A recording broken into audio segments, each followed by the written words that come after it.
Chào mừng các bạn đã đến với TVT Movies. Hôm nay chúng ta sẽ cùng nhìn lại nhan sắc động lòng người của dàn mỹ nhân sắc nước hương trời, xứ Cảng Thơm thập niên 80 đến 90 nhé. Mỹ nhân Hồng Kông những năm 80 đến 90 luôn để lại dấu ấn đặc biệt trong lòng khán giả. Đây cũng chính là thời hoàng kim trong ngành điện ảnh xứ Cảng Thơm. Hơn 30 năm sau, các vẻ đẹp thuần khiết không quá thẩm mỹ này vẫn làm biết bao con tim thổn thức. 1. Lý Gia Hân. Lý Gia Hân Michelle Monique Grace sinh ngày 20 tháng 6 năm 1970. Cô là người mẫu, hoa hậu, diễn viên nổi tiếng của Hồng Kông, mang trong mình hai dòng máu Bồ Đào Nha và Trung Quốc, làn da trắng mịn màng, cặp chân mày thanh mảnh tự nhiên như vẽ, đôi mắt lạnh nhưng lại tỏa sáng lấp lánh. Nhan sắc pha trộn nét Đông Tây cùng khí chất sang chảnh của cô khiến ai cũng phải trầm trồ. Lý Gia Hân bén duyên nghệ thuật từ sớm. 3 tuổi, nhan sắc của cô đã được phát hiện và cô tham gia đóng một quảng cáo cho trẻ em. 14 tuổi, cô trở thành người mẫu nhưng lại từ chối cơ hội diễn xuất để theo đuổi giấc mơ tiếp viên hàng không. Nhan sắc Lý Gia Hân lúc ấy thật sự đã gây nên cơn sốt trong công chúng và báo giới, nhưng phải đến năm 1988 khi cô liên tiếp giành được vương miện của hai cuộc thi Hoa hậu Hồng Kông, TVB tổ chức và Hoa hậu Hoa Kiều Thế giới cùng năm, thì Lý Gia Hân mới thật sự trở thành hiện tượng. Được mệnh danh là Hoa hậu đẹp nhất Hồng Kông từ trước đến nay, Lý Gia Hân khiến người ta phải ngưỡng mộ nhan sắc vượt thời gian của mình. Thậm chí, đệ nhất mỹ nhân TVB Lê Tư còn phải lùi bước gọi cô là đại mỹ nhân. Với lợi thế nhan sắc của mình, người đẹp nhanh chóng nổi lên từ các vai diễn nổi tiếng như Thiện nữ U hồn 2, 1990, Tiếu ngạo giang hồ, Đông phương bất bại 1991, Lộc đỉnh ký 2, Thần long giáo 1992, Phương Thế Ngọc 1993, và đặc biệt là vai diễn trong Đoạn lạc thiên sứ 1995 bên cạnh nam chính Lê Minh và Kim Thành Vũ. Lý Gia Hân được nhớ đến vì nhan sắc nhiều hơn là khả năng diễn xuất. Sau những ồn ào đời tư, mỹ nhân Hồng Kông Lý Gia Hân giờ đây đang có cuộc sống hạnh phúc cùng chồng là tỷ phú Hứa Tấn Hanh và cậu con trai. Tác vào mặt của muội, đau lòng huynh. 2. Trương Mạn Ngọc. Trương Mạn Ngọc sinh ngày 20 tháng 9 năm 1964, là người Hồng Kông gốc Thượng Hải. Cô là nữ diễn viên xuất sắc nhất và thành công nhất trong những thập niên 80, 90 của nền điện ảnh Hồng Kông. Có thể nói, trong lịch sử điện ảnh Hoa ngữ, Mạn Ngọc là nữ diễn viên có nhiều thành tích cao nhất khi cô đem về cho mình 5 lần giải thưởng điện ảnh Hồng Kông, 4 lần giải Kim Mã Đài Loan, cho danh hiệu nữ diễn viên chính xuất sắc nhất, đồng thời là nữ diễn viên đầu tiên người châu Á giành giải nữ diễn viên xuất sắc tại Liên hoan phim Cannes và là sao Hoa ngữ đầu tiên đoạt giải nữ diễn viên xuất sắc nhất tại Liên hoan phim quốc tế Berlin. Vào những năm 1980, 1990 khi ngành điện ảnh và truyền hình ở Hồng Kông tiến vào giai đoạn phát triển nhất, có rất nhiều nữ diễn viên xinh đẹp và tài năng đã góp mình vào bước tiến ấy, nhưng Trương Mạn Ngọc là người ghi được dấu ấn sâu sắc nhất với nhan sắc xinh đẹp, thanh lịch, phá cách cùng tài năng diễn xuất được tôi luyện qua từng vai diễn. Trong những ngày đầu bước chân vào giới điện ảnh, kinh nghiệm diễn xuất của cô vẫn còn non nớt, cô chỉ thực sự đột phá và bắt đầu nghiêm túc khi đóng phim Câu chuyện cảnh sát cùng với Thành Long năm 1985. Sau sự chỉ bảo của Thành Long cùng với bản tính ngang bướng lúc bấy giờ của cô, khi có những cảnh Thành Long chưa vừa ý, cô quyết tâm quay lại cho tới nhận được sự gật đầu của anh, dù cho đó là một cảnh quay nguy hiểm và không cần diễn viên đóng thế.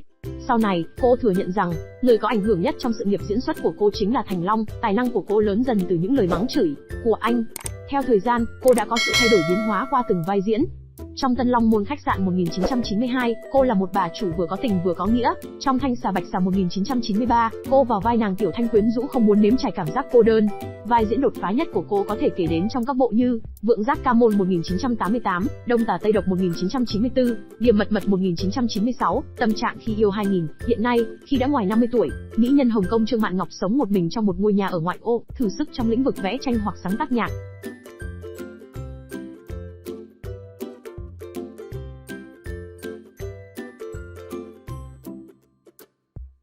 3. Lưu Gia Linh.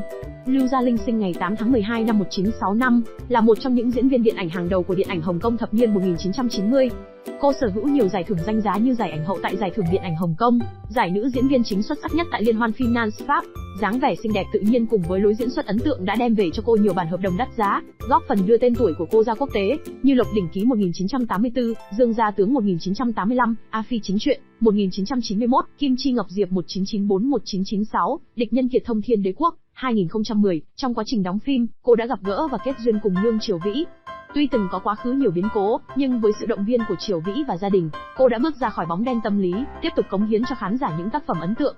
Hiện nay, khi đã qua 50 tuổi nhưng nhan sắc của mỹ nhân Hồng Kông Lưu Gia Linh vẫn mặn mà, đằm thắm và toát lên sự sang trọng quý phái.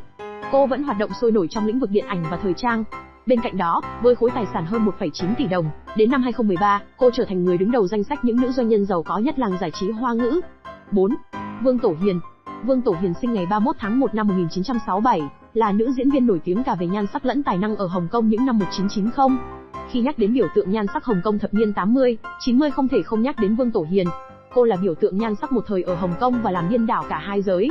Nhìn tổng thể, nét mặt của cô không quá hoàn mỹ, nhưng cô lại sở hữu nụ cười rực rỡ, quyến rũ. Điểm đặc biệt nhất trên gương mặt cô phải kể đến là đôi mắt trong veo có thần, luôn lấp lánh nước mắt. Đôi mày thanh mảnh làm tăng thêm vẻ mềm mại cho cô. Những vai diễn của mỹ nhân Hồng Kông Vương Tổ Hiền luôn thu hút được một lượng người xem đông đảo bởi cảm xúc đa tình trong đôi mắt ấy đã làm nhiều con tim rung động.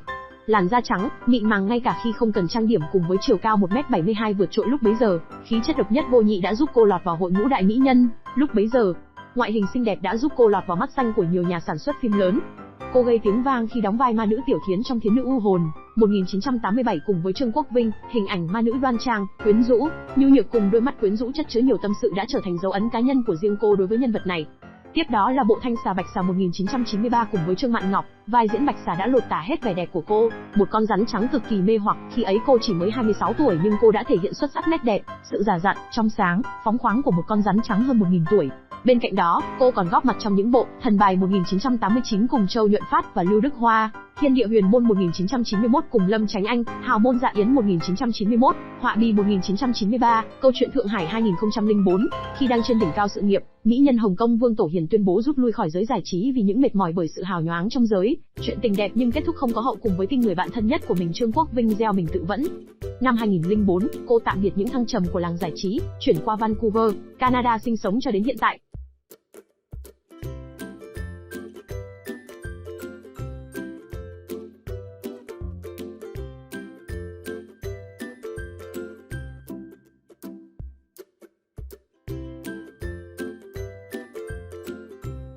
Các bạn đang xem video trên kênh TVT Movies, hãy nhấn đăng ký kênh để xem được những video mới nhất nhé. 5. Lâm Thanh Hà. Lâm Thanh Hà sinh ngày 3 tháng 11 năm 1954, cô là nữ diễn viên điện ảnh nổi tiếng hàng đầu ở Đài Loan và Hồng Kông trong những năm 80. Vẻ đẹp thanh tú, đôi mày rậm, vầng trán cao, đôi mắt lấp lánh, cùng với khí chất sang trọng đầy tính nghệ sĩ, cô đã thu hút rất nhiều sự chú ý mỗi khi ra ngoài. Khi mới 17, trong một dịp tình cờ, đạo diễn Tống Tân Thọ đã phát hiện ra dáng vẻ xuất chúng của cô và mời cô ký hợp đồng đóng phim Song Ngoại năm 1973 của Quỳnh Giao. Kể từ đó, lối diễn xuất cực đỉnh và tạo được ấn tượng tốt trong lòng công chúng của cô đã ghi dấu ấn qua nhiều bộ phim nổi tiếng của Đài Loan: 800 Tráng Sĩ 1977, Hồng Lâu Mộng 1977, Tình Yêu Trong Sáng 1978, Hạt Đậu Tương Tư 1979. Cô cũng trở thành nàng thơ trong những bộ phim chuyển thể từ tiểu thuyết của Quỳnh Giao. Sự nghiệp của cô sẽ mãi thăng hoa nếu như không có những tai tiếng ập tới. Cô dính vào mối quan hệ với người đã có vợ con, bị các fan quay lưng, đến nỗi phải bỏ xứ. Đầu những năm 80, cô đến Hồng Kông để bắt đầu lại từ đầu. Với vẻ đẹp xuất chúng của mình, cô đã tham gia và gắn liền với hàng loạt bộ phim nổi tiếng như Cồn Cồn Hồng Trần 1990, Đông Phương Bất Bại 1991, Lộc Đỉnh Ký 2 1992, Trùng Khánh Xâm Lâm và Thiên Long Bát Bộ cùng năm 1994, đem lại vô số giải đề cử cho cô như vai nữ chính xuất sắc nhất giải Kim Mã. Nét đẹp của cô đã trở thành tượng đài nhan sắc trong giới hoa ngữ và là một trong tứ đại mỹ nhân trong giới điện ảnh Hồng Kông, cùng với Quan Chi Lâm, Lý Gia Hân và Trương Mạn Ngọc. Đến cả vua hài kịch Tinh Gia cũng không thể giấu được sự yêu thích của mình mà dành những lời khen có cánh cho cô. Nhà văn Kim Dung cũng là một fan của cô khi gọi cô là mỹ nữ sở hữu nét đẹp vô song. Mỹ nhân Hồng Kông Lâm Thanh Hà bất ngờ lên xe hoa với tỷ phú Hình Lý Nguyên năm 1994 sau 6 tháng hẹn hò đã khiến giới giải trí và công chúng được fan ngỡ ngàng. Tuy vậy cho đến nay, những tin đồn về chuyện tình của cô với tình cũ Tần Hán và chuyện ly hôn với Hình Lý Nguyên vẫn là sự tò mò của công chúng khi nhắc đến người đẹp này bên cạnh nhan sắc và tài năng của cô.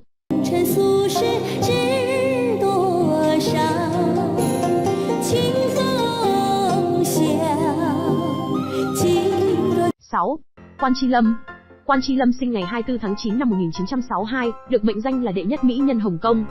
Sự nghiệp diễn xuất của cô kéo dài từ năm 1982 đến năm 2004. Cô từng tham gia diễn xuất trong Chí Tôn Vô Thượng, Tiếu Ngạo Giang Hồ Đông Phương Bất Bại, đóng cặp với Thành Long trong Long Vinh Hổ Đệ và Kế hoạch A phần 2. Đặc biệt, cô nổi đình nổi đám với vai dì 13 trong loạt 5 phần phim Hoàng Phi Hồng. Ấn tượng đầu tiên mà Quan Chi Lâm dành cho khán giả là vẻ đẹp tao nhã thanh lịch, khí chất thoát tục, gương mặt cực kỳ phù hợp với quan điểm cái đẹp phương Đông. Đôi mắt long lanh sáng trong lại dịu dàng của cô ấy đã làm đổ gục biết bao nhiêu người, có thể nói là khuynh quốc khuynh thành. Giờ đây, sau khi trải qua vài mối tình lận đận nhưng chẳng đi đến đâu, mỹ nhân Hồng Kông Quan Chi Lâm thấy vô cùng hài lòng với cuộc sống độc thân hiện tại.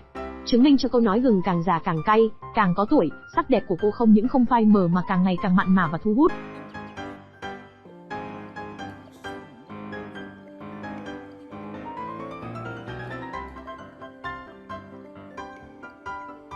Bảy. Lý Nhược Đồng. Lý Nhược Đồng sinh ngày 16 tháng 8 năm 1966 tại Hồng Kông. Nhờ gương mặt phù hợp với những vai diễn cổ trang, nên giới giải trí Hồng Kông ưu ái gọi cô là mỹ nhân cổ trang. Có lẽ người ta nhớ đến cô nhất qua vai Tiểu Long Nữ trong Thần Điêu Đại Hiệp bản 1995, đóng cùng với Cổ Thiên Lạc. Đây được xem là vai diễn thành công nhất trong sự nghiệp của cô.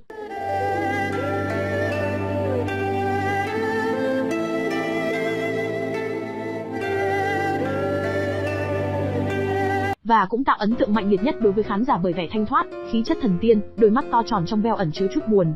Bên cạnh đó, cô cũng tham gia nhiều bộ phim gây tiếng vang trong nền điện ảnh Hồng Kông như vai Vương Ngữ Yên trong Thiên Long Bát Bộ bản 1997, vai Dương Bát Muội trong Dương Môn Nữ Tướng, vai Lam Dực trong Trần Tình Lệnh. Tuy không có một gia thế khủng chống lưng nhưng vẻ ngoài kiêu sa của cô làm cho bất cứ ai cũng phải kính nể.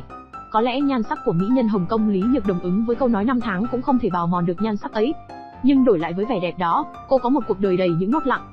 Sau khi chịu hai cú sốc lớn bị người chồng phụ bạc và cái chết của cha mình, mỹ nhân Hồng Kông Lý Nhược Đồng đã ở ẩn và không xuất hiện ở các sự kiện của giới giải trí. Sau này, với sự ủng hộ và giúp đỡ của gia đình, cô đã dần thoát khỏi bóng đen tâm lý và bắt đầu quay trở lại làng giải trí để cống hiến tài năng của mình. Ở tuổi ngũ tuần, cô vẫn là tâm điểm chú ý mỗi khi xuất hiện, và người ta cũng tự nói với nhau rằng, có lẽ thời gian đã quên cô rồi. 8. Trương Mẫn.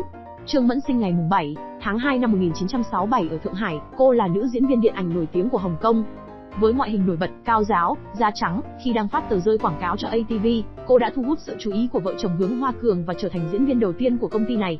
Sự chống lưng vững chắc đã giúp cho sự nghiệp của mỹ nhân Hồng Kông Trương Mẫn ngày một thành công hơn. Cô ra mắt công chúng lần đầu tiên trong bộ phim Ma Phỉ Thúy 1986 cùng với nhiều ngôi sao nổi tiếng như Lưu Đức Hoa, Mạc Thiếu Thông. Bộ phim này đã đem lại giải diễn viên mới xuất sắc nhất giải Kim Long cho cô. Từ đây, cô ngày càng nhận được sự yêu thích từ công chúng và đã có những bộ phim để lại ấn tượng sâu sắc trong lòng khán giả. Chỉ trong 8 năm sự nghiệp cô đã quay hơn 80 tác phẩm.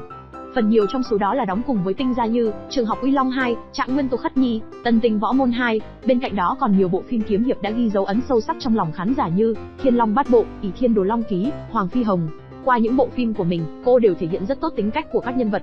Cô không bao giờ tự cao, mà luôn luôn trau dồi thêm nhiều kinh nghiệm diễn xuất để có thể luôn mang đến cho khán giả những vai diễn lột xác của mình.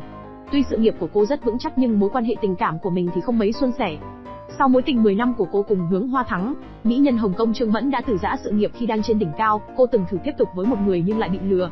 Hiện tại, khi đã ngoài 50 tuổi, cô đã xây dựng được sự nghiệp kinh doanh ổn định và phát triển. Thêm vào đó, cô đang tận hưởng cuộc sống của mình bằng việc tu học Phật pháp, đi du lịch và làm việc thiện. Các bạn đang xem video trên kênh TVT Movies, hãy nhấn đăng ký kênh để xem được những video mới nhất nhé.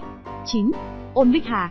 Ôn Bích Hà sinh ngày 30 tháng 7 năm 1966, cô là nữ diễn viên, ca sĩ kiêm nhà sản xuất phim nổi tiếng ở Hồng Kông. Vẻ đẹp của cô luôn thay đổi với gương mặt trái xoan, đôi khi tươi tắn tinh tế, đôi khi thanh lịch quý phái, đôi khi lại quyến rũ mặn mà. Từ nhỏ cô đã bắt đầu tham gia đóng phim, chụp ảnh quảng cáo, vai diễn đầu tiên của cô khi cô mới 17 tuổi trong bộ Cô Gái Xinh Đẹp của Lê Đại Vĩ. Sau đó, cô đã tạo ra tiếng vang lớn và có cơ hội hợp tác với những tên tuổi lớn lúc bấy giờ như Lưu Đức Hoa. Không chỉ có ngoại hình xinh đẹp, Ôn Bích Hà còn có vốn hiểu biết độc đáo về diễn xuất. Cô đã thử sức với nhiều vai, nhiều tạo hình mới để có thể mang tới nhiều hình ảnh mới mẻ cho công chúng. Người ta nhớ mỹ nhân Hồng Kông Ôn Bích Hà qua những bộ phim như Bông Hồng Lửa 1992, Mối Hận Kim Bình 1994, Đắc Kỷ Trụ Vương 2001. Trong sự nghiệp của mình, cô đã giành được giải nữ diễn phụ xuất sắc nhất giải Hoa Sen Vàng tại Liên hoan phim quốc tế Macau lần thứ 3. Không chỉ vậy, cô còn thử sức mình với vai trò sản xuất phim và ca hát. Hiện nay, cô đang sống hạnh phúc cùng chồng là Hà Tổ Quang. Cô vẫn hoạt động năng nổ trong lĩnh vực giải trí. Với tuổi 54, mỗi lần cô xuất hiện vẫn khiến dư luận bàn tán về nhan sắc của mình. 10. Lê Tư. Nhắc đến Lê Tư, người ta sẽ lập tức nghĩ ngay đến danh hiệu đệ nhất mỹ nhân TVB. Lớn lên trong gia đình có truyền thống làm nghệ thuật lâu đời, người đẹp nhanh chóng gia nhập showbiz cảng thơm khi chỉ mới vừa tròn 14. Tên tuổi của nàng gắn liền với những bộ phim như Ý Thiên Đồ Long Ký, Lò Võ Thiếu Lâm, Thâm Cung Nội Chiến. Đây cũng chính là khoảng thời gian hoàng kim nhất của hãng phim TVB. Người đẹp sở hữu gương mặt trái xoan bầu bĩnh, đôi má lúm đồng tiền cùng làn da mịn màng, gợi cảm. Có lẽ, thật không ngoa khi nói rằng Lê Tư chính là một trong những mỹ nhân Hong Kong sắc nước hương trời bậc nhất trong thập niên 80 đến 90. Trương Bá Chi tuy nổi tiếng xinh đẹp nhưng cũng từng phải nhún nhường, ở Hong Kong này, tôi chỉ thừa nhận Lê Tư đẹp hơn tôi. Hiện tại, nàng đã rút lui khỏi ngành giải trí và chuyên tâm phát triển công việc kinh doanh spa của mình. 11. Chu Ân. Mỹ nhân Hồng Kông sinh năm 1971 này, từng là nàng thơ trong các bộ phim của Châu Tinh Trì và đồng thời cũng là tình cũ của Tinh gia.